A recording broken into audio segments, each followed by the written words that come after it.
Hi everyone, I'm Dr. D, and today I'll be talking about critical and feminist approaches. We're going to be talking about the key issues according to each of these theories. We're going to be talking about how these issues apply to the fashion industry, and then we're going to talk about who uses these approaches, both in critiquing organizations and in creating organizations. So when we're talking about the critical approach, what we're really talking about is power, imbalances in power. Critical scholars are highly concerned with these imbalances in power, and they want to change those imbalances in power. From their perspective, organizations construct structures which reinforce this control and power, usually over employees, and those systems of power are often hidden. One way through which they're hidden is concerted control. Other ways are just kind of less direct, more covert methods of using power and control. So critical scholars are consistently concerned with control, often through ideology and hegemony of those ideologies. And their goal is to emancipate employees, workers, people from that control and that power. Now, when it comes to the feminist approach, the issues are really extremely similar. It's still about power. It's still about ideology and hegemony and emancipation. But now the feminist approach is specifically concerned with the patriarchy. And so to emancipate people from patriarchy, there are some specific strategies that feminist organizing is interested in. So, for instance, they're interested in role variation as opposed to the division of labor. They're interested in work-life integration rather than balancing and saying, I have a work life here, I have a personal life here, and never the two shall meet. They're interested in equity as opposed to equality, where everybody works according to their measure and their abilities instead of everybody working exactly the same and having the same rules for everyone. So critical and feminist approaches really are concerned with the same things. It's just that feminist approaches are concerned with one particular type of hegemony, whereas critical approaches are kind of broader and can consider any type of hegemony. Often critical scholars will choose one hegemony, one kind of ideology that they're interested in exploring, addressing, and essentially fighting against.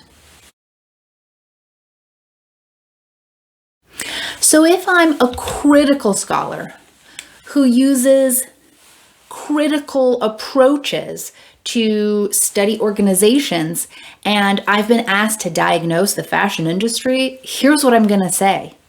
Our capitalist ideology has created a Western, white, male-dominated hegemony that oppresses factory workers who are usually not situated in Western cultures, not white, and not male. A critical scholar will say we need to use activism to fight against this hegemony and this oppression. We need to emancipate workers from these inhumane conditions, and we need to pull back the curtain for consumers. We have to show them what's actually happening behind the scenes, because the more they know, the more they're going to be willing to change the existing inhumane power dynamics, where fast fashion executives have all the power, billions of dollars, and factory employees are dying just to work in factories that barely pay the meager wages that they do. This is how the critical approach is going to diagnose the fashion industry. So who uses this approach? Probably the filmmakers. The reason they're doing this is to pull away that curtain, to lift the veil, to show us what's actually happening. Activists who are actively fighting against these totally unjust systems. Protesters who are fighting against this. And finally, unions who organize members to resist these structures of conservative power. So critical scholars are using these kind of activist and action-leaning approaches to do something about these power imbalances, about this hegemony, about the oppression of these workers. Now, I also want to talk about specifically feminist scholars and what they're doing in order to create organizations kind of from scratch so that these systems of injustice are not built into the very fabric of organizations. So today I want to talk about Eileen Fisher.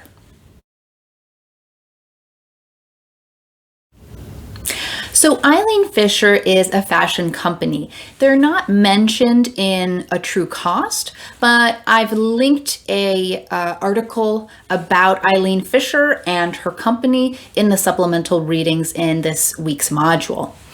Basically, we see that Eileen Fisher, the person, started this company and has strived to organize this company using really feminist values, not just valuing feminism, but using feminist approaches to create an organization to actually do the organizing.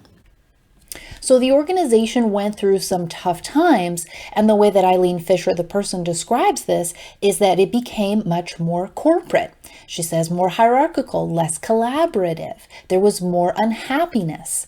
The deadlines became more important than the process. And so what we're seeing here is a lot of structure being added to the organization.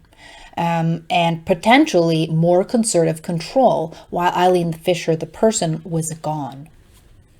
So they hired a new CEO, a male CEO, who was a perfectly lovely guy and would have been the right CEO if the company had needed a CEO, because bringing a CEO was using that old paradigm of directing the action. And we see here Eileen Fisher using this classical approach language and saying that that is not right for her organization. We even see she's saying that people would ask, do we have to listen to him when he tells us what to do? And so you can see that these notions of directing, of telling people what to do, they don't fit here.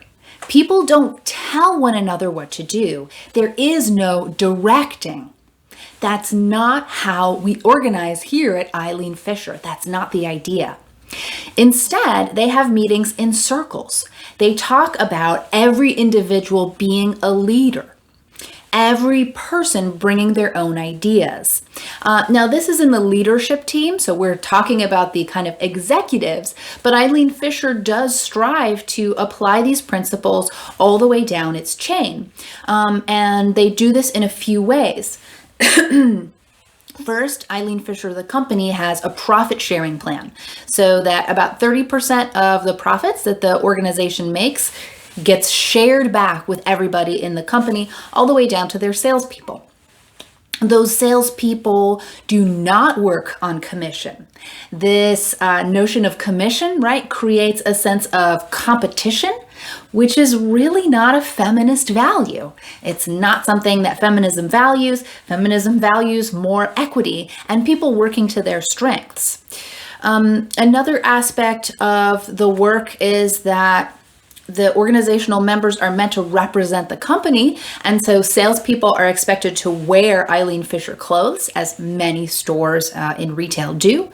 But Eileen Fisher has, for a very long time, simply given its sales associates 5 items of clothing per month for free.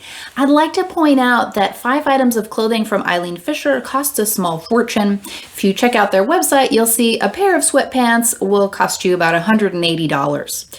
That's one item. So every salesperson is given 5 items per month. So they're relatively generous, right? In addition to paying fair wages for their salespeople.